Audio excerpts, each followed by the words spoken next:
AKTU के exams के लिए अभी भी YouTube के रैंडम वीडियोस देख रहे हो? मुझे भी वही प्रॉब्लम थी। फिर मैंने डाउनलोड किया यूनिक सीरीज ऐप जो AKTU के सिलेबस के हिसाब से बना है। अब हर सब्जेक्ट एकदम इजी लगता है।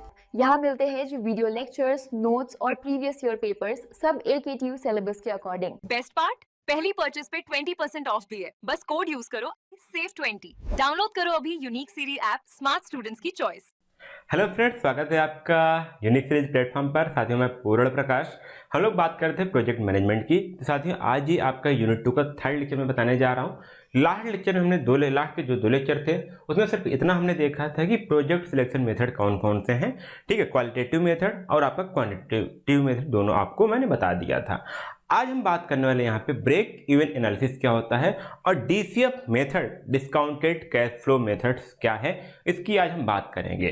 तो अभी आपको हम सिलेबस की यदि मैं बात करूँ साथियों तो मैं आपको कहाँ तक बताया हूँ उसको भी मैं यदि बताना चाहूँ तो मैं आपको सिर्फ बताया हूँ क्या, सिर्फ आपको 2 लेक्चर में स्टार्टिंग के सिर्फ आपका मैं पहला जो टॉपिक है वो मैं बताया हूँ।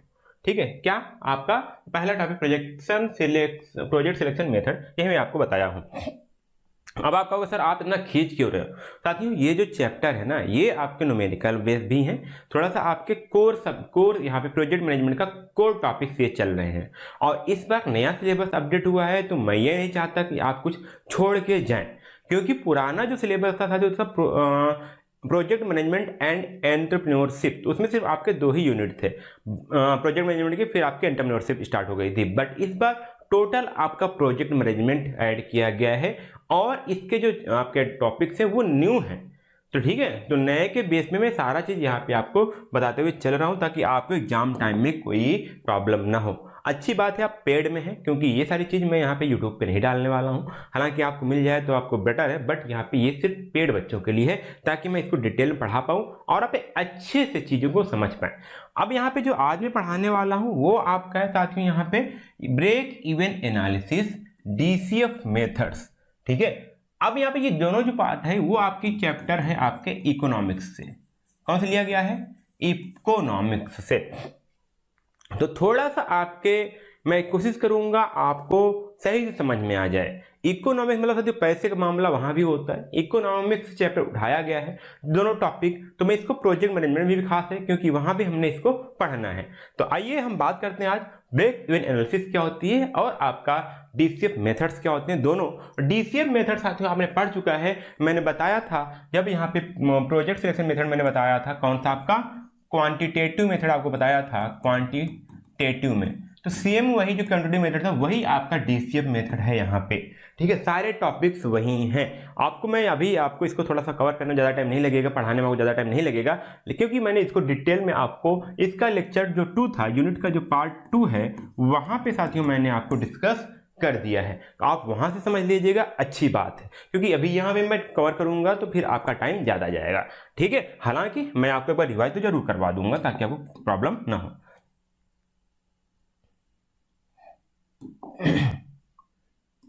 हम क्या बात करने वाले हैं? Break even analysis. आप सोचो कि ब्रेक इवन क्या होता है? ब्रेक मतलब तोड़ना होता है ना। ब्रेक इवन कभी आपने नाम सुना है क्या? नहीं सुना होगा तो आज सुनेंगे। देखो, जब भी कोई कंपनी, ठीक है, जब भी कोई कंपनी कोई भी प्रोडक्शन स्टार्ट करती है, कोई भी मशीनरी स्टार्ट करती है, वो भी क्या प्रोजेक्ट के नाम पे ही आएगा। तो प्रोजेक्ट स्टार्ट करती है तो उस प्रोजेक्ट में कुछ मशीनरीज लगती हैं जिसको हम बोलते हैं फिक्स कॉस्ट। ठीक है, फिक्स कॉस्ट मतलब वो है कि जो कांस्टेंट आना है किसी कार्य को, किसी भी प्रोजेक्ट को शुरू करने के लिए वो आपको पूंजी लगानी ही लगानी है। जैसे मुझे पढ़ाना था, मैंने लैपटॉप रखा, वो तो लगाना ही लगाना है। मैंने बोर्ड लगाया, फिक्स्ड कॉस्ट है।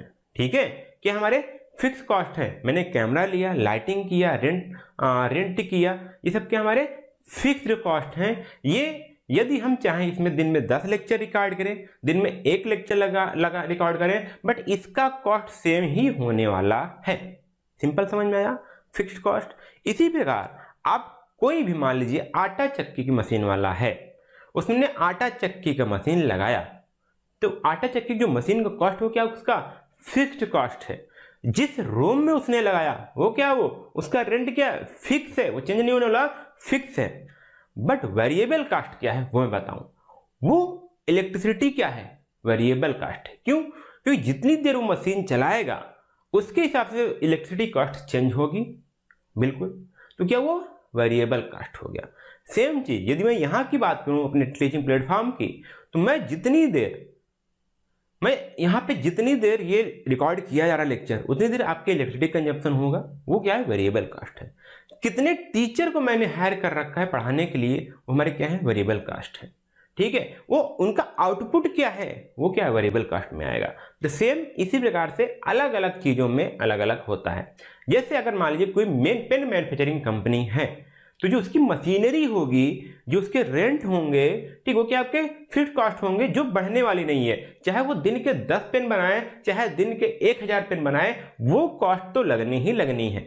बट वहीं पे अगर हम बात करें उस पेन के बनाने वाली कंपनी की जो रॉ मटेरियल है, वो क्या होगा, वो आपका वेरिएबल कॉस्ट होगा। यदि वो 10 पेन बना रही है तो उसमें क्या होगा, उसमें कम पैसे लगेंगे, अगर कम रॉ मटेरियल लगेगा। अगर वहीं पे वो 1000 पेन बना रही है तो उसका जो पेन का रॉ मटेरियल है कंजप्शन बढ़ जाएगा, तो क्या वो भी वैरी हो गया।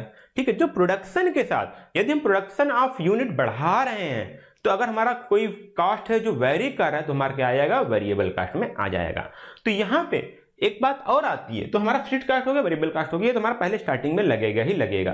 ठीक है, अब क्या होगा, जब कॉस्ट लग गई तो क्या होगा कि एक कॉस्ट लग गई, अब हमको उस कॉस्ट को रिकवर करने के लिए हमको एक सेल की जरूरत होगी। ठीक है, एक टाइम आएगा कि हमने जो कॉस्ट लगाया है उस सेल को हम नहीं पा रहे हैं, तो हम लॉस में चल रहे हैं। फिर जब हमने उस सेल के ऊपर चले गए, जो हमने कॉस्ट लगाया था उस सेल के बराबर हो गया, और अब हम उससे ऊपर जाएंगे तो हमारा क्या होगा, प्रॉफिट बनना स्टार्ट होगा। तो वो पॉइंट जहां पर ना तो हमको सेल हो, ना तो हमको प्रॉफिट हो रही है, ना तो हमको लॉस हो रहा है, तो उस पॉइंट को हम बोलते हैं ब्रेक इवन पॉइंट। ठीक है, समझ लीजिएगा, उस पॉइंट को हम बोलते हैं ब्रेक इवन पॉइंट। ठीक है, या फिर जो हमारा सेल है, सेल मतलब क्या, सेल हो गया या तो आउटपुट प्रोडक्शन यूनिट, दो ही चीज होगा। अगर हम प्रोडक्शन को सेल मतलब सेल कर रहे हैं तो हमको रुपया मिलेगा, यदि हम किसी प्रोडक्ट को प्रोड्यूस कर रहे हैं तो हमको यूनिट मिलेगी। तो वो यूनिट जिसको सेल करने पर, या फिर वो यूनिट जिस पर हमको, वो प्रोडक्शन यूनिट जिस पर हमको ना तो सेल होता है ना तो हमारा प्रॉफिट होता है, तो उस पॉइंट को हमको बोलते हैं ब्रेक इवन पॉइंट। और वही बात हम पढ़ते हैं ब्रेक इवन एनालिसिस में। तो ये हमको जरूरी होता है, क्योंकि हर जब प्रोजेक्ट में स्टार्ट करते हैं, हर कोई कंपनी स्टार्ट होती है, तो उसको ब्रेक इवन पॉइंट हमको क्या होना, फाइंड आउट करना होता है, ताकि हम प्रॉफिट को बढ़ पाए। अदरवाइज हम क्या करेंगे, अगर हम ब्रेक इवन पॉइंट से कम सेल करेंगे या ब्रेक इवन पॉइंट से कम प्रोडक्शन करेंगे तो हम लॉस में रहेंगे। इसलिए यहाँ पे ब्रेक इवन एनालिसिस की बात की जाती है। देखिए यहाँ पे क्या बोला गया, पहले चीज बता दूं यहाँ पे, तो break even analysis the financial tool you to determine the point, क्या डिटरमाइन किया जाता है, पॉइंट डिटरमाइन किया जाता है एट विच प्रोजेक्ट और business neither makes a profit और नॉट इनकर इन लॉस। तो ये पॉइंट होता है जहां पे कोई बिजनेस या प्रोजेक्ट ना तो प्रॉफिट भी गेन करता है, ना ही वो लॉस में होता है। तो ये मेरा है ना कि जहां पे ना प्रॉफिट हो रहा है ना तो लॉस हो रहा है। तो इस पॉइंट पे क्या होता है, जिस पॉइंट पे ब्रेक इवन पॉइंट पे, इसको क्या बोलते हैं, ब्रेक इवन पॉइंट BEP। तो इस पॉइंट पे आपका जो टोटल रेवेन्यू होता है, जो टोटल सेल हो रहा है, वो आपके टोटल कॉस्ट के बराबर होता है। अब हमको प्रॉफिट कमाने के लिए जो टोटल कॉस्ट लग रहा है उससे ज्यादा कमाएंगे तभी तुम्हारा प्रॉफिट होगा ना, नहीं तो कॉस्ट के बराबर हो जा रहा है। तो ये आपका पॉइंट ये समझ में आया। अब यहाँ पे it helps manage standard the minimum sales और production required to the cover cost. ठीक है, तो ये हमको जब ब्रेक इवन पॉइंट हमको पता चल जाएगा, हमें ये पता चल जाएगा कितना प्रोडक्शन करना है या कितना सेल करनी है, ताकि हम जो हमारा कॉस्ट लगा हुआ है उसको हम क्या कर पाए, कवर कर पाए। ये चीज क्लियर हुई। ठीक है, तो यहाँ पे बड़ी सारी चीज बताया गया। अब अगर हम इस पॉइंट के ऊपर जाते हैं तो हमारे पास प्रॉफिट होगा, जो हमारा कैश फ्लो होगा वो पॉजिटिव में आएगा। चीजें क्लियर। तो यहाँ पे फिर पढ़ लेते हैं, break even analysis find the production और सेल्स वैल्यूम। तो प्रोडक्शन क्या हो गया, यहाँ पे यूनिट हो गई, ठीक है, सेल्स वैल्यू मतलब आपका पैसा हो गया, एट विच टोटल रेवेन्यू, जो रेवेन्यू मिल रहा है, equal to total cost. Beyond this point the project start earning profit. यदि आप ब्रेक इवन पॉइंट के नीचे है तो आपको लॉस होगी, यदि ब्रेक इवन पॉइंट के ऊपर है तो आपको लॉस होगा। ठीक है, बस अभी मैं आपको ग्राफ के द्वारा ये भी समझाने वाला हूं, तो उसके लिए आप परेशानी मत करिएगा। अब यहाँ पे देखिए मैं बताया था कौन कौन से कंपोनेंट होते हैं। तो फिक्स्ड कॉस्ट क्या था कि जो कॉस्ट हमारा do not change with the production और सेल्स वैल्यू। यदि हम सेल बढ़ा रहे हैं या फिर प्रोडक्शन बढ़ा रहे हैं तो फिक्स होने वाली है, वो बढ़ेगा नहीं, उसको बोलते हम क्या, फिक्स्ड कॉस्ट। जैसे आप हो गया आपका रेंट हो गया, सैलरी हो गई, और यहाँ पे आपकी मशीनरीज हो गई। ठीक है, तो आपने लगा रखी है, मशीनरीज हो गई। ठीक है, वो हो गया आपका। उसके बाद आता है आपका वेरिएबल कॉस्ट। तो cost that increase with the production, जैसे आपका रॉ मटेरियल हो गया, पैकेजिंग हो गई, जितना आप प्रोडक्ट प्रोड्यूस करोगे उसके हिसाब से पैकेजिंग कॉस्ट बढ़ेगी। पैकेजिंग क्या होगी आपकी, पैकेजिंग कॉस्ट क्या होगी आपकी, वेरिएबल कॉस्ट होगी। ठीक है, रॉ मटेरियल क्या होगी आपका, वेरिएबल कॉस्ट होगी। ज्यादा प्रोडक्शन कर रहे हैं पेन की तो ज्यादा रॉ मटेरियल कंजप्शन होगा, तो ज्यादा कॉस्ट आएगा, तो आपका क्या हुआ, वेरिएबल कॉस्ट हो गया। ठीक है, ये चीज समझ में आ गई। अब सेल्स रेवेन्यू क्या होगी, देखो यहाँ पे income from the selling goods और सर्विस। अब किसी गुड्स, किसी सामान को या सर्विस को सेल करने के बाद जो आपको यहाँ पे पैसा मिल रहा है, जो इनकम हो रही है, वो आपकी क्या है, वहां पे सेल्स रेवेन्यू है। चलो, ये कंट्रीब्यूशन मार्जिन है, इसको साथ मैं अभी आपको बताता हूं। ठीक है, ये होता है आपका selling price per unit minus variable cost per unit. अब यहां से क्या करता है, ये helps cover the fixed cost. ठीक है, अब इसको मैं समझाता हूं अभी थोड़ा सा टाइम लेकर के, इसको मैं टॉपिक को छोड़ूंगा नहीं, आपको बताऊंगा। चलिए, अब मैं स्टार्ट करता हूं यहाँ पे।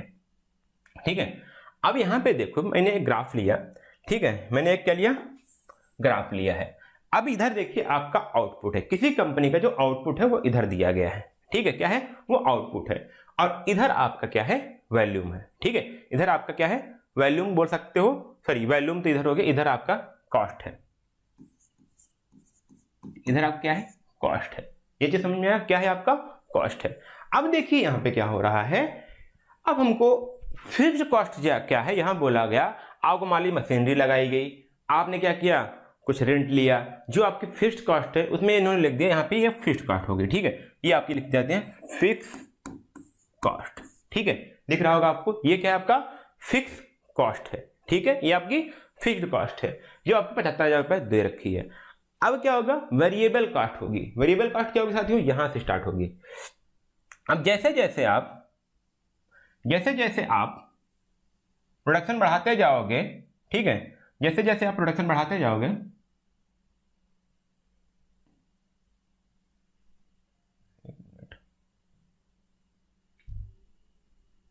ठीक है, जैसे जैसे आप प्रोडक्शन बढ़ाते जाओगे वैसे वैसे एक कॉस्ट आएगी जो बढ़ती जाएगी। ठीक है, प्रोडक्शन कम करोगे तो कम होगी, कॉस्ट लगेगी, जब प्रोडक्शन बढ़ाओगे तो बढ़ती जाएगी, उसको बोलते हैं वेरिएबल कॉस्ट, जिसको हम यहाँ पे लिख रहे हैं वेरिएबल कॉस्ट। ठीक है, ठीक है, ये क्या है, आपकी टोटल कॉस्ट है। ठीक है, आपकी ये क्या है, टोटल कॉस्ट है। तो आपने फिक्स्ड कॉस्ट समझा, आपने वेरिएबल कॉस्ट समझा। अब दोनों को हमने ऐड कर दिया तो ये जो लाइन गई ये वाली, ठीक है, फिक्स्ड कॉस्ट से स्टार्ट हुई है, यहाँ पे वेरिएबल कॉस्ट हुई, तो ये क्या हुआ आपका टोटल कॉस्ट हुआ। अब ये यहां से क्यों स्टार्ट हो रहा है, तो जब भी आपने प्रोडक्शन स्टार्ट करना होगा तब कुछ ना कुछ तो आपको फिक्स एसेट लगा होगा, तो ये आपका क्या है, इतना तो आपका फिक्स्ड कॉस्ट तो लगा ही लगा है, इसके बाद से आपका वेरिएबल कॉस्ट लग के तब आपका टोटल कॉस्ट मिलेगा।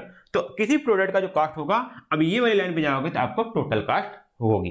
ठीक है, अब यहाँ पे क्या करना है, अब हम क्या करेंगे, सेल स्टार्ट करेंगे। ठीक है, अब हमने प्रोडक्ट को सेल करना स्टार्ट किया, हमने 0 पाया, 1000, 2000, 3000, 4000 ऐसे स्टार्ट हमने करा। एक हमने ग्राफ ड्रा किया, उसको भी इसी ग्राफ पर हमने ड्रा किया। अब यहाँ पे ये लाइन जो टोटल कॉस्ट वाली लाइन को इंटरसेक्ट करती है, जहां पे इंटरसेक्ट करती है उस पॉइंट को हम बोलते हैं ब्रेक इवन पॉइंट। क्या बोलते हैं हम, ब्रेक इवन पॉइंट। अब यदि इस पॉइंट से नीचे हैं हम, ठीक है, यदि हम इस पॉइंट से यदि हम नीचे हैं, ठीक है, यदि हम इस पॉइंट से नीचे हैं तो हमारा ये देखिए, अगर हम इधर हैं, अगर हम, अब ये आपका रुपीज में हो सकता है और ये हो सकता है आपका यूनिट में। ठीक है, किसमें हो सकता है, ये आपका रुपीज में भी हो सकता है, ये ब्रेक इवन आप पॉइंट आपका यूनिट में हो सकता है। यदि हम सेल्स की बात करें तो हमारा रुपीज में होगा, यदि प्रोडक्शन की बात करें तो हमारा यूनिट में होगा, तो दोनों केस में यूज होता है।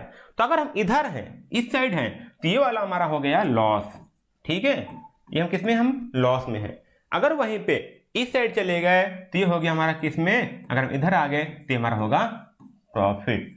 तो ये पॉइंट डिसाइड करता है कि हमको लॉस चाहिए या हमको चाहिए प्रॉफिट। तो समझ सकते हो साथियों कितना जरूरी है आपका ये पॉइंट और इसको समझना। ये चीज आपको यहाँ पे बात की गई कि हमारा क्या है, ब्रेक इवन पॉइंट क्या बात होती है, ये चीज क्लियर हो गई। यहीं से आपको डिसाइड होता है कि हमको सेल्स कितना, हमको मिनिमम कितनी रिक्वायरमेंट है सेल्स की, या कितने मिनिमम पॉइंट, कितने यूनिट की जरूरत है प्रोडक्शन की, ताकि हम लॉस में ना रहें। ठीक है, ये चीज आपकी क्लियर हुई। अब यहाँ पे जो पॉइंट आएगा, जो आउटपुट होगा, उसको बोलते हैं ब्रेक इवन पॉइंट। ये चीज क्लियर हुआ। चलो हम थोड़ा सा और बात कर लेते हैं। ठीक है, और हम क्या बात करने वाले हैं यहाँ पे देखते हैं। अगर आपका प्रॉफिट कैसे निकालोगे, सेल्स में से आप कॉस्ट को माइनस करोगे। ठीक, कितना सेल हुआ, कितने आपने बेचा, उसमें से आपकी कॉस्ट क्या लगी थी, तब जाके आपका प्रॉफिट निकलेगा। ठीक है, समझिएगा। आप क्या करोगे, आप sales minus cost equal to आप क्या होगा, प्रॉफिट होगा। ठीक है, सेल्स माइनस कॉस्ट का आप क्या हुआ, प्रॉफिट हुआ। बट यहां पे कॉस्ट कितने हैं, 2 टाइप के हैं, तो यहां पे क्या हो जाएगा, सेल्स माइनस का आपका एक आया वेरिएबल कॉस्ट, दूसरा आया आपका फिक्स्ड कॉस्ट। हमने दोनों को माइनस करेंगे ना, तब तुम्हारा होगा क्या मिलेगा, आपका प्रॉफिट मिलेगा। ठीक है साथियों, आप सोचो सारा इसको पतले पेन से क्यों लेकर साथियों, अगर मैं उससे लिखता तो फिर इरेज हो जाता। इस थोड़ा सा आप समझिएगा, मैं जो बोल रहा हूं उसको समझ लीजिएगा, उससे आपका काफी काम हो जाएगा। ठीक है, वो आपका sales minus variable cost minus fixed cost equal to profit हो गया। ठीक है, ये क्लियर हुआ, बिल्कुल क्लियर हुआ होगा। अच्छा, इससे लिखता हूं मैं, देखता हूं तो। ठीक है, ये हो गया। यदि मैं क्या करूं, सेल्स माइनस वीसी को इधर कर दूं और फिक्स्ड कॉस्ट को उधर कर दूं, क्या मैं करूंगा, sales minus variable cost equal to हो जाएगा आपका प्रॉफिट माइनस का आप हो जाएगा प्लस का आप हो जाएगा, सॉरी प्लस का हो जाएगा फिक्स्ड कॉस्ट। ठीक है, यदि हम इसको लिख रहे हैं sales minus variable cost equal to क्या हो गया, अगर हम फिक्स्ड कॉस्ट इधर ले लिए तो प्रॉफिट प्लस फिक्स्ड कॉस्ट। अब ये जो है आपका प्रॉफिट प्लस फिक्स्ड कॉस्ट को, ये जो टर्म है ना, इसको बोलते हैं हम कंट्रीब्यूशन। ठीक है, इसको क्या बोलते हैं हम, कंट्रीब्यूशन बोलते हैं इकोनॉमिक की भाषा में। जब भी मैं आपको वहां पे लिख रहा था, बट मैंने कहा आपको चलिए आगे समझाऊंगा। इसको हम क्या बोलते हैं, कंट्रीब्यूशन, और इसको हम डिनोट करते हैं सी से। तो कभी कोई भी बोले कंट्रीब्यूशन का फॉर्मूला क्या होता है, तो उसको बोलिएगा प्रॉफिट प्लस फिक्स्ड कॉस्ट। ठीक है, क्या होगा, प्रॉफिट प्लस फिक्स्ड कॉस्ट। तो अब हम इसको लिख सकते हैं क्या, कंट्रीब्यूशन इक्वल टू लिख सकते हैं यहाँ पे कंट्रीब्यूशन इक्वल टू हो जाएगा हमारा सेल्स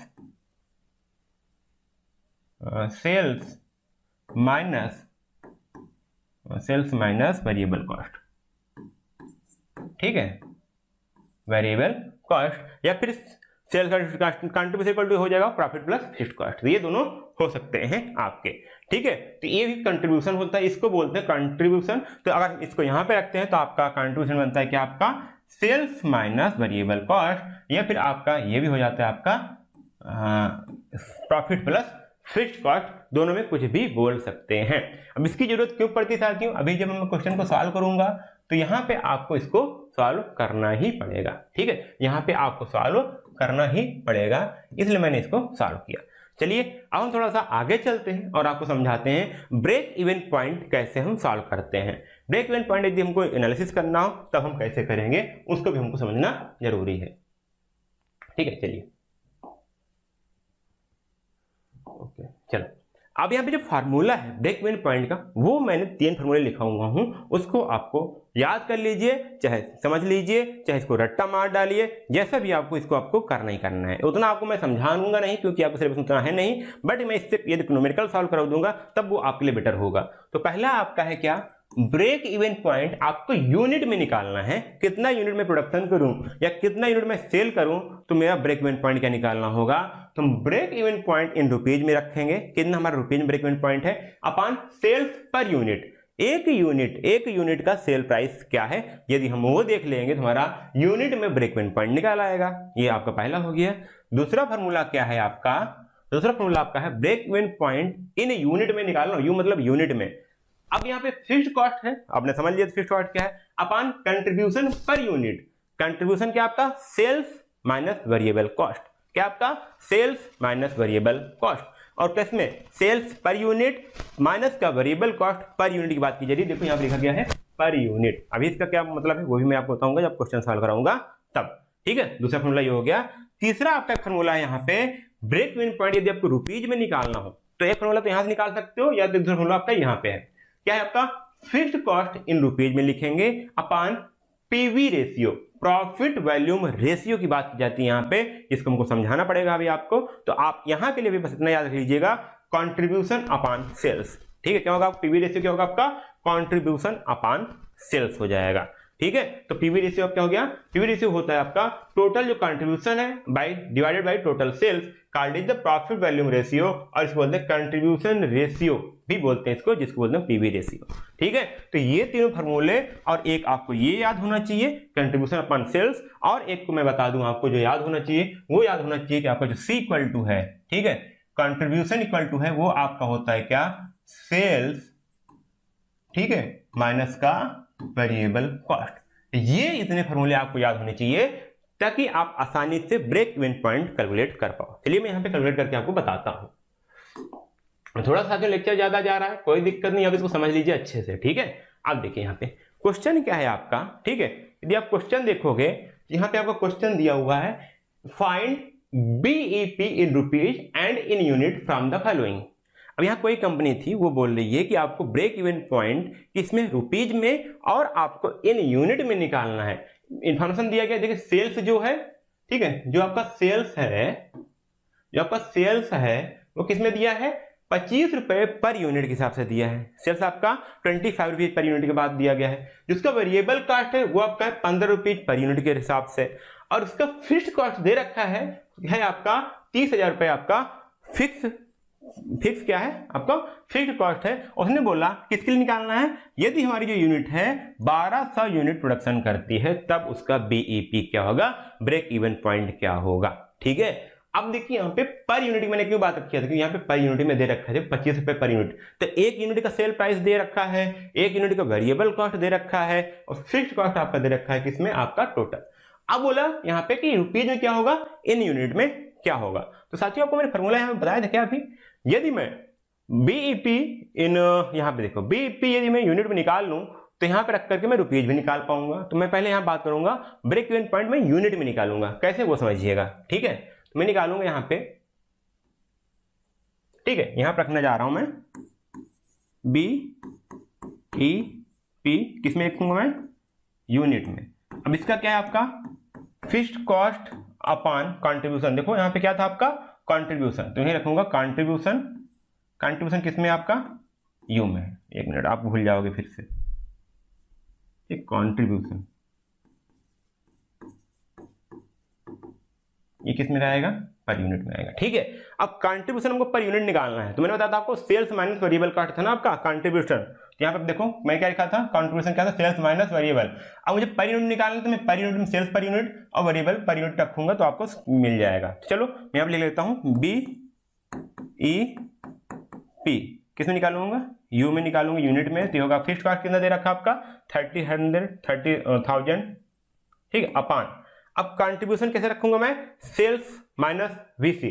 तो सेल्स कितना है आपका, यहाँ पे सेल्स आपका यहाँ पे 25 रुपए पर यूनिट, और आपका यहाँ पे देखिए वेरिएबल कॉस्ट है 15 रुपये। तो यहाँ पे हो जाएगा आपका कंट्रीब्यूशन हो जाएगा आपका 25 माइनस का 15, यहाँ पे लिख देना पर यूनिट। ठीक है, ये लिखोगे तो आपको गलतियां नहीं होंगी। ठीक है, आपका ये हो गया। अगर हम इसको और सॉल्व करेंगे तो क्या आ जाए आपका बीईपी,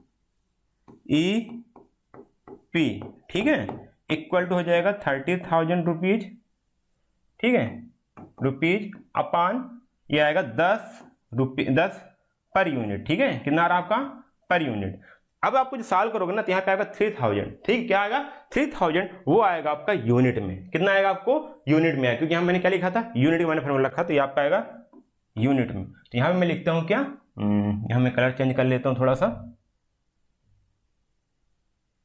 ठीक है। तो यहाँ पे हो गया बीईपी किसमें, यूनिट में बात करूँ तो ये आएगा सॉल्व करने के बाद ये आएगा आपका 3000। ठीक है, कितना आएगा आपका 3000 यूनिट। मतलब कि यदि आप 3000 यूनिट प्रोड्यूस करते हो तब आपको ना तो प्रॉफिट होगा ना तो लॉस होगा। यदि आप इससे ज्यादा आप क्या करते हो, इससे ज्यादा आप प्रोड्यूस करते हो तब आपको प्रॉफिट होना स्टार्ट होगा। तो कंपनी कितनी कर रही है, 1200 यूनिट कर रही है, और करना चाहिए कितना 3000, तभी क्या है वो लॉस में तो हो सकती है ना, लॉस में तो जाएगी, बात उसकी अलग है। ठीक है, अब आगे चलते हैं। बोला गया ब्रेक इवन पॉइंट हम किस में निकालना है, भी रुपीज में भी निकालना है। तो यहाँ फॉर्मूला देखिए आप क्या है, अगर हम यहाँ पे लिखें बीईपी इन रुपीज तो ये क्या हो जाएगा, break even point in unit upon sales per unit. तो यहाँ पे लिख सकते हैं क्या, इसको लिख सकते हैं क्या, क्या फॉर्मूला लिखेंगे हम, एक मिनट, यहाँ लिखेंगे हम ब्रेक इवन पॉइंट, किस में रखेंगे हम, रुपीज में रखेंगे, और इसमें क्या करेंगे हम, BEP, इसमें क्या रखेंगे हम, यूनिट में, इनटू सेल्स यहाँ पर रखेंगे इसमें पर यूनिट में, ठीक है, तब जाके हमारा रुपीज में निकल के आएगा। अब हम यहाँ पे क्या करेंगे, break even point in unit में हमने कितने निकला, 3000, ठीक है, 3000 यूनिट हो गया, इनटू सेल्स पर यूनिट कितना है यहाँ पे, 25 रुपीज पर यूनिट, तो यहाँ पे लिखेंगे 25 रुपीज, तो ये हो जाएगा यूनिट पर यूनिट कट जाएगा, तो अब इसको करोगे तो यहाँ पे देगा आपका 75,000 रुपीज। यदि आपको रुपीज में निकालना है, ठीक है, यदि आपको रुपीज में निकालना है तो आपको 25,000 होगा, इतना सेल्स करना होगा, इतना प्रोडक्शन रुपीज करना पड़ेगा। यदि आपको यूनिट में निकालना है तो आपको ये निकालना पड़ेगा, ये वाला, ठीक है। इस प्रकार से आपका क्वेश्चन समझ में आता है। देखिए अधिकतर जब आपका यहाँ पे पर यूनिट में दिया है तो आपको रुपीज में और यूनिट में सब भी दे देगा, और यहाँ पे आपको सिंगल प्रोडक्ट की बात की गई, ठीक, इसी प्रोडक्ट का ले लिया। बट कभी कभी क्या होगा, आपको मल्टीपल प्रोडक्ट दे दिए जाएंगे। कैसे, आपके मल्टीपल प्रोडक्ट दे दिए होंगे, मल्टीपल इसी एक ही कंपनी में, क्योंकि मल्टीपल प्रोडक्ट भी प्रोड्यूस हो सकते हैं, तब केस में क्या होगा उसकी हम बात करते हैं। तो यहाँ मैं उसकी बात कर लेता हूँ। देखिए अब यहाँ पे क्वेश्चन और सॉल्व कर लेता हूँ। यहाँ बोला गया XYZ limited is manufacturing and selling 4 types of product A, B, C, D. The sales, ठीक है, sales mix and variable cost are as follows, ठीक है। तो सेल्स कितना है, वेरिएबल कॉस्ट रेशियो दिया गया, उसको मैं बताऊंगा वेरिएबल कॉस्ट रेशियो होता क्या है। तो ये देखिए यहाँ पहले तो प्रोडक्ट दिया गया, कंपनी के 4 प्रोडक्ट बनाते A, B, C, D। Sales per month आपका था 2 लाख, 1.5 लाख, 1 लाख, 2.5 लाख, एक महीने में इतना इनका सेल्स हो रहा है ये वाले प्रोडक्ट। उनका वेरिएबल कॉस्ट रेशियो क्या है, 50%, 50%, 75%, 40%। और बोला गया यहाँ पे यदि फिक्स्ड कॉस्ट आपका 1.5 लाख रुपए पर मंथ है तो उसका ब्रेक इवन पॉइंट निकालो। तो साथियों इस केस में क्या करते हैं, वैल्यू में निकालते हैं, वैल्यू मतलब कि रुपीज में निकालते हैं ब्रेक इवन पॉइंट, न कि आप निकालोगे पर यूनिट में, ऐसा निकाला जाता। इस केस में ऐसा रहता है तो आप किस में निकालोगे, रुपीज में निकालोगे। अब यहाँ पे प्रॉब्लम आपको ये आ जाएगी साथियों कि यहाँ पे क्या बात की गई है कि वेरिएबल कॉस्ट रेशियो दिया गया है, उसको आपको मुझे समझाना होगा। तो जो आपका वेरिएबल कॉस्ट रेशियो होता है, ठीक है, ये होता है आपका, ये आपका किस में आ जाएगा, वेरिएबल कॉस्ट रेशियो कितना आ जाएगा आपको, ये आएगा आपका वेरिएबल कॉस्ट अपॉन सेल्स, ठीक है। क्या जाएगा आपका, ये फॉर्मूला होता है इसका, वेरिएबल कॉस्ट अपॉन सेल्स। तब समझ सकते हो यदि हमारे पास सेल्स 2 लाख है और वेरिएबल कॉस्ट 50% है तो वेरिएबल कॉस्ट कितना होगा, इसका आधा होगा, मतलब 1 लाख आपका क्या हो जाएगा, 1 लाख आपका यहाँ पे इसका वेरिएबल कॉस्ट हो जाएगा। सेम चीज इसका 50% क्या हो जाएगा, वेरिएबल कॉस्ट हो जाएगा। तो सेल का कितना है 50%, तो सेल्स इंटू 50 करेंगे तो हमारा वेरिएबल कॉस्ट निकल के आ जाएगा। तो 2 लाख का 50%, 1 लाख का 50% हमारा वेरिएबल कॉस्ट निकल के आ जाएगा। यदि हम इसको लिखना चाहें तो एक टेबल हम ऐसा बना सकते हैं, ठीक है। देखो कैसे, अब यहाँ देखिए सेल्स लिखा है सभी का, मैंने क्या लिखा, सेल्स लिखा हुआ है, दिख रहा है आपको, 1 मिनट में देख लेता हूँ आपको। चलो तो यहाँ पे क्या लिखा है आपका, सेल्स लिखा हुआ है, ठीक है। यहाँ पे सेल्स हो गया, मैंने इसको जैसे इधर लिखा था मैंने इधर कर दिया, product A, product B, product C, product D. तो हम सभी का सेल्स लिखा, प्रोडक्ट ए का सेल्स 2 लाख था, बी का आपका 1.5 लाख था, सी का आपका 1 लाख था, और आपका डी का कितना था, 2.5 लाख रुपया था, ठीक है। अब हमने क्या किया, वेरिएबल कॉस्ट हमको लिखना था, तो हमको क्या दिया, वेरिएबल कॉस्ट रेशियो दिया गया है। तो वेरिएबल कॉस्ट क्या हो गया, 50%, तो 2 लाख का 50% कितना होगा, 1 लाख, 1 लाख आपका वेरिएबल कॉस्ट हो गया। 1.5 लाख का 50% कितना होगा आपका, 75,000, 75,000 में कह दिया। और यहाँ पे 1 लाख का 75% तो 75,000 हो जाएगा, तो आपको 75,000 कॉस्ट हो गया इसका। 2.5 लाख का 40% तो यहाँ पे हो जाएगा आपका 1 लाख। 1 लाख आपका हो गया टोटल, ये आपका वेरिएबल कॉस्ट हो गया। अब हमने क्या किया, देखो इसको मैंने टोटल सम करके मैंने यहाँ भी लिखा हुआ है, ठीक है, मैंने इसको यहाँ पे लिखा है ताकि आपका टोटल सम यहाँ पे दिख जाए।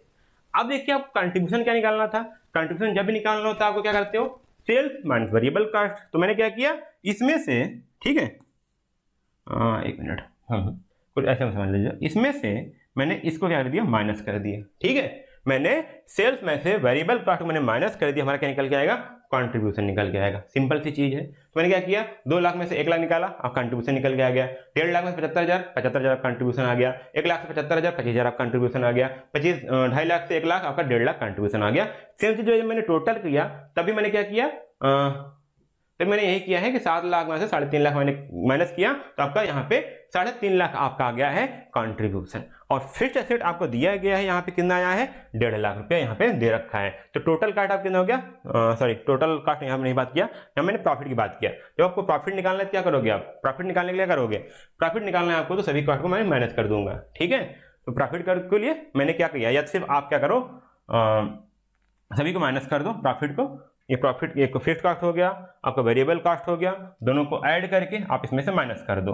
तो 3.5 और 3 ये आप हो जाएगा लगभग 5 लाख। 7 लाख में से 5 लाख मैंने माइनस किया, 2 लाख आपका प्रॉफिट हो गया, ठीक है। मैंने सिर्फ क्या बात किया प्रॉफिट, बट यहाँ प्रॉफिट पूछा था क्या, नहीं प्रॉफिट नहीं पूछा था, उसने ये बोला था कि आपका ब्रेक इवन पॉइंट क्या आने वाला है। अब यहाँ पे किस में आएगा, क्योंकि यहाँ पे मल्टीपल प्रोडक्ट है तो वहां पे हम किस में निकालेंगे, वैल्यूज में या मैं रुपीज में निकालूंगा। तो आप फॉर्मूला देख लीजिए क्या है आपका यहाँ पे किस में, देखिए ब्रेक इवन पॉइंट अगर रुपीज निकालना तो fixed cost rupees upon PV ratio.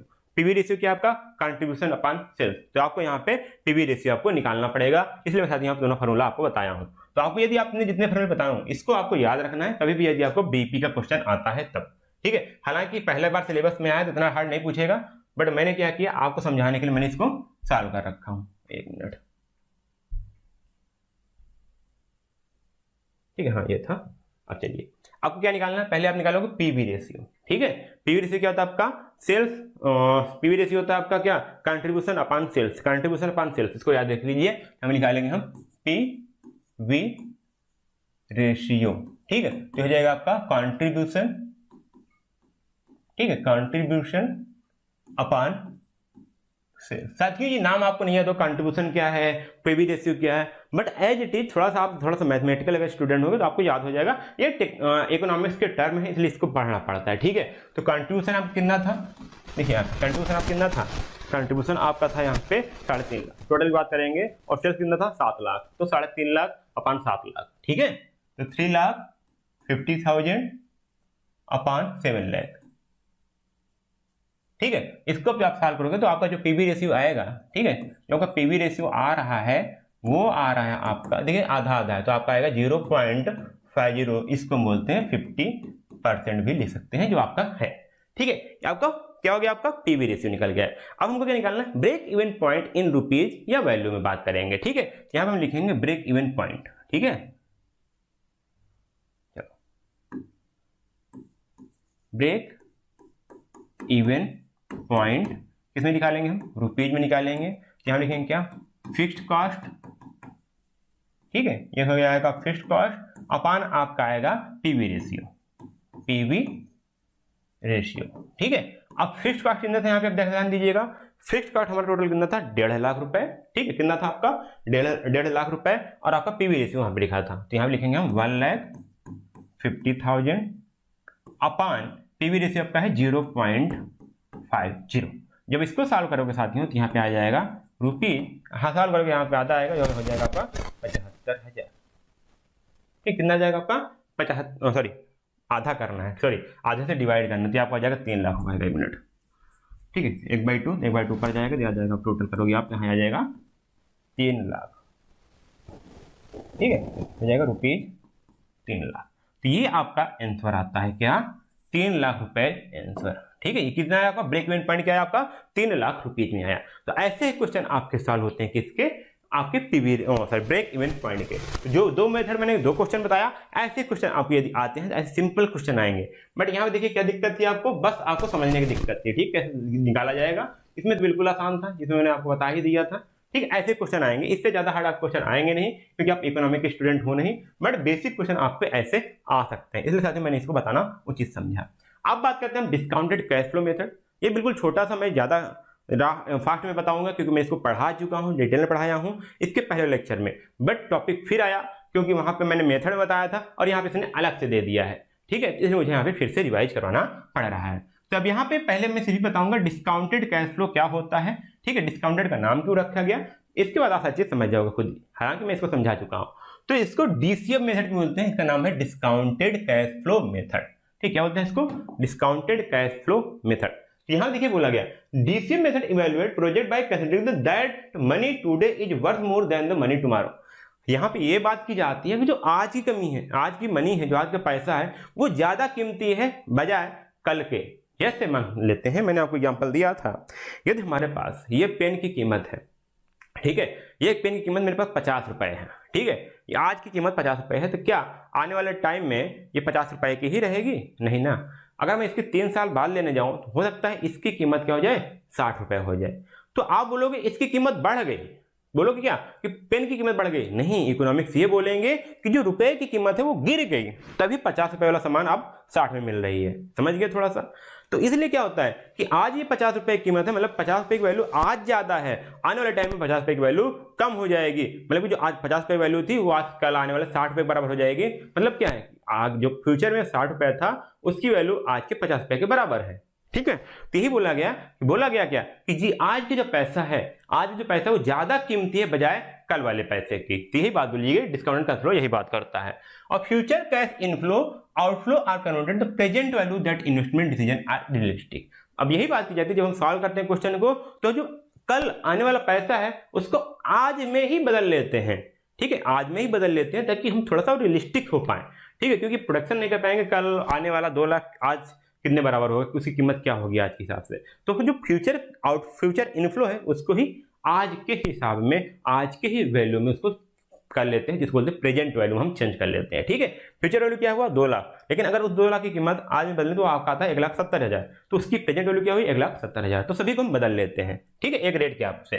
तो process of converting future money two days value is called discounting. देखो क्या बोला, फ्यूचर जो मनी है, जो फ्यूचर पैसा है, उसको आज के पैसे में बदलना क्या कहलाती है, आपकी डिस्काउंटेड कहलाती है। और जिस रेट में बदलते हैं उसको बोलते हैं हम क्या, डिस्काउंटेड रेट। ठीक है, क्योंकि यहाँ पे कम होता है पैसा, तो क्या बोलते हैं उसको डिस्काउंटेड रेट बोलते हैं, रेट। तो future cash lives valuable today due the interest, inflation, taxes and risk. ठीक है, तो जो काल वाला पैसा क्यों कम वैल्यू है उसकी, क्योंकि हो सकता है आगे वाले टाइम में इंटरेस्ट बढ़ जाए, ठीक, इन्फ्लेशन आ जाए, टैक्सेस कारण या फिर रिस्क के कारण। ठीक है, तो by discounting we can compare investment cost today with expected best benefits in future. तो आज ही हम कंपेयर कर ले रहे हैं, प्रेजेंट वैल्यू कंपेयर कर ले रहे हैं, ताकि हम आगे आने वाले फ्यूचर के आने वाले फ्यूचर में बेनिफिट्स को ज्यादा हम हेल्प कर पाए, ज्यादा हम समझ पाए। Help determine the whether project generate profit in present value terms. और यदि वो आज प्रेजेंट वैल्यू के टर्म बेनिफिट्स हो रहा है तो डेफिनेटली आने वाले टाइम में फ्यूचर में वो बेनिफिट कमाएगा। ठीक है, तो मैंने इसका सिंपल सा डिस्काउंट मतलब ये है कि जो फ्यूचर आने वाला पैसा है, ठीक, उसको आज ही प्रेजेंट वैल्यू में चेंज करके हम क्या कर रहे हैं, उसको हम कंपेयर कर रहे हैं कि हमारा बेनिफिट्स होगा या लॉस होगा। लास्ट लेक्चर में हमने बताया था इसके मेथड्स क्या क्या हैं डिस्काउंटेड मेथड के। ठीक है, या फिर लास्ट लेक्चर में हमने क्वालिटेटिव बताया था, क्वांटिटेटिव मेथड, सारी चीज वही है। पे बैक पीरियड में हम क्या देखते हैं, यहाँ पे हमारा टाइम में कितना पैसा लग रहा है। ठीक है, जो हमारा इन्वेस्टमेंट है, जो हमारा हमने उसमें पैसा दिया आउटफ्लो है, उसको जो प्रोजेक्ट है वो कितने टाइम हमारा इन्वेस्ट करके वापस करेगी, कितना हमारा वापस होगा, कितने टाइम लगेगा, उसको बोलते हैं पे बैक पीरियड। और इसको निकालने का हमारे पास एक ही चीज था, initial investment upon annual cash inflow. Cash flow inflow मैंने बताया था, जो हमारे पास पैसा आ रहा है प्रोजेक्ट से उसको इनफ्लो बोलते हैं। जो हमारे पास से पैसा जा रहा है, किसमें जा रहा है, हमारे पास से आउट हो रहा है इसलिए आउटफ्लो हो रहा है, हमारे पास से क्या हो रहा है, आउट हो रहा है इसलिए आउटफ्लो है, बट जाए किसमें, प्रोजेक्ट में, इसलिए हमारा होता है आउटफ्लो। और अगर हमारे पास पैसा आ रहा है, इन हो रहा है, आ रहा है इनफ्लो, तो हमारा क्या हो गया, इनफ्लो हो गया। ठीक है, तो ये बात होती है। जैसे हमारे पास एक प्रोजेक्ट था 1 लाख का, उसका एनुअल इन्फ्लो था 25,000, तो हमको 1 लाख लेने में, 1 लाख हमको रिटर्न करवाने में कितना टाइम लग जाएगा, 1,000 लाख भागे 25,000, तो हमारा हो जाएगा 4 साल लगेगा। तो इसका जो पे बैक पीरियड होगा वो आपका 4 साल होगा। तो मेथड से मैंने बता दिया था।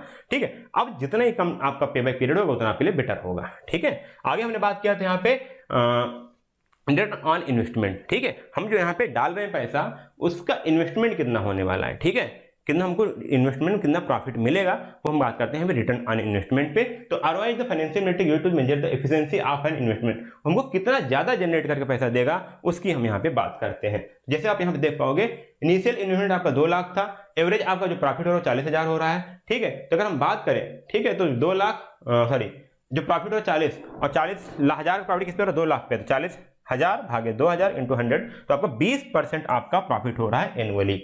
ठीक है, तो इसको बोलते हैं ROI।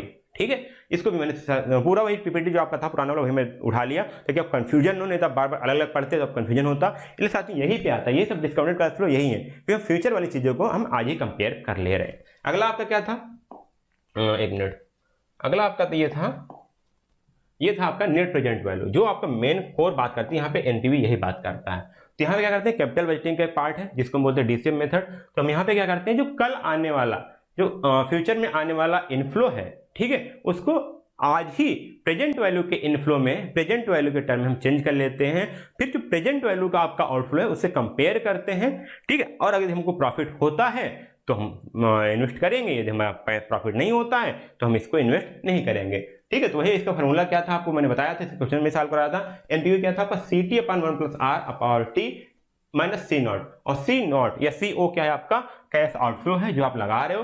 R आपका होता है डिस्काउंटेड रेट, इसको बोलते हैं कॉस्ट ऑफ कैपिटल, ठीक है।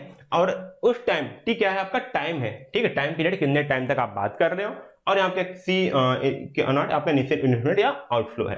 तो यहाँ पे जब आप बात करोगे तो यहाँ पे आपको एक वैल्यू निकल के आएगी। आप 2 साल के लिए करोगे, 3 साल के लिए जो भी करोगे आप, तो यहाँ पे एक वैल्यू निकल के आएगी। यदि आपका जो एनपीवी है यदि 0 से ज्यादा होता है, मतलब कि आपको क्या होगा, सॉरी इसके बाद हम क्या करेंगे, नेट प्रेजेंट वैल्यू जो आपका आया किसका, नेट प्रेजेंट वैल्यू आया आपका किसका, एक मिनट, नेट प्रेजेंट वैल्यू आएगा जो आपको पैसा मिल रहा है इन्वेस्टमेंट का, ठीक है, इनफ्लो का, ठीक, उसका नेट प्रेजेंट वैल्यू निकाले। और जो हमने पैसा दे रहे थे कंपनी को, हमारा इन्वेस्टमेंट है उससे माइनस कर रहे हैं, देखो यहाँ पे 0। आज यदि वो ये दोनों का डिफरेंस हमारा 0 से ज्यादा आ रहा है तो हमारा क्या हो, प्रॉफिट होगा, मतलब कि हम इसको प्रोजेक्ट को एक्सेप्ट करेंगे, ठीक है। यदि हमारा ये 0 से कम आ रहा है, माइनस में आ गया, मतलब कि हमारा आउटफ्लो ज्यादा है और हमारा इनफ्लो कम है, तो इसलिए मतलब क्या प्रोजेक्ट को हम रिजेक्ट कर देंगे। यदि हमारा डिफरेंस हमारा 0 के बराबर आ रहा है, मतलब हमको ना तो प्रॉफिट होगा ना तो लॉस होगा। अब आपके डिपेंड करता है कि उसमें आप चाहे प्रोजेक्ट को चाहे इन्वेस्ट करो या ना करो, आपके ऊपर है। इसका सिर्फ प्रोजेक्ट को डिसीजन लेने में हेल्प करता है और आपके डीसीएम मेथड यही कहलाते हैं, ठीक है। अगला आता है आपका इंटरनल रेट ऑफ रिटर्न। इसको मैंने बताया था, क्या बताया था यहाँ पे, ठीक है, ये वो रेट है, ठीक है। यहाँ देखिए एक रेट की बात की गई थी, यहाँ पे रेट की बात की गई थी, ठीक है, यहाँ पे एक रेट की बात की गई थी। अब ये वो रेट है जहां पे, ठीक है, जहां पे आपकी एनपीवी नेट प्रेजेंट वैल्यू 0 हो जाए, ठीक है। हो सकता है आपको चाहिए, आप बोल रहे हो नहीं तो हमें ना प्रॉफिट चाहिए ना तो लॉस चाहिए, वो कौन सा रेट होगा, ठीक है। तो ये वो रेट है जहां पे आपकी एनपीवी 0 हो जाती है, नेट प्रेजेंट वैल्यू का डिफरेंस जो आपका है 0 हो जाता है डिफरेंस के बाद, तो वो रेट जो कहलाता है वो कहलाता है आपका IRR, internal rate of return. अब ये क्या बताता है कि ये बताता है, यहाँ पे देख सकते हो आप, कि आपको कितना प्रॉफिट बनेगा, ठीक है, आपको कितना प्रॉफिट बनेगा वो आपको यहाँ पे पता चलता है, ठीक है, कितना % आप प्रॉफिट कमाओगे वो आपको यहाँ बताता है। तो ये आपका फॉर्मूला क्या था आपका, वो भी वही सेम चीज था, बट यहाँ पे क्या करते थे, एनपीवी इक्वल टू 0 कर दिया जाता था। तो यहाँ पे यदि आपका IRR, internal rate of return, यदि आप कॉस्ट ऑफ कैपिटल या फिर डिस्काउंटेड रेट से ज्यादा है, ठीक है, तो हम प्रोजेक्ट को एक्सेप्टेड करेंगे। यदि आपका IRR, internal rate of return, आपका कॉस्ट ऑफ कैपिटल या फिर डिस्काउंटेड रेट से कम है तो हम रिजेक्ट कर देंगे, तो इस प्रोजेक्ट में हमको लॉस मिलने वाला है। ये चारों चीज आपने पढ़ चुका था, मैंने बस आपको रिवाइज करवाया था। और इसको अगर आपको डिटेल समझना है, इसका एक एक चीज समझना है, न्यूमेरिकल समझने हैं, तो मेरे साथियों लास्ट लेक्चर में इसका न्यूमेरिकल मैंने आपको समझाया था, उसमें आप देख सकते हो, ठीक है। अब यहाँ पे एक कीवर्ड और आया, यहाँ पे प्रॉफिटेबिलिटी इंडेक्स, ठीक है, प्रॉफिटेबिलिटी इंडेक्स की यहाँ बात की जाती है, जो आपको समझना है, ये नया टर्म है वो आप समझ लेना। यहाँ पे बात की जाती है ratio of the present value of inflow to the present value of outflow, ठीक है। तो यहाँ पे ऐसा लिखा जाएगा, जब मैं PI की फॉर्मूले लिखूं, यदि मैं PI लिखूं, ठीक है, क्या लिखना चाहूँ, यदि मैं PI लिखूं, प्रॉफिटेबिलिटी ऑफ इंडेक्स लिखूं, तो हो जाएगा प्रेजेंट वैल्यू ऑफ इनफ्लो, ठीक है, प्रेजेंट वैल्यू ऑफ इनफ्लो, ठीक है, upon present value of outflow, ठीक है, या फिर इसको हम बोल सकते हैं क्या, इन्वेस्टमेंट,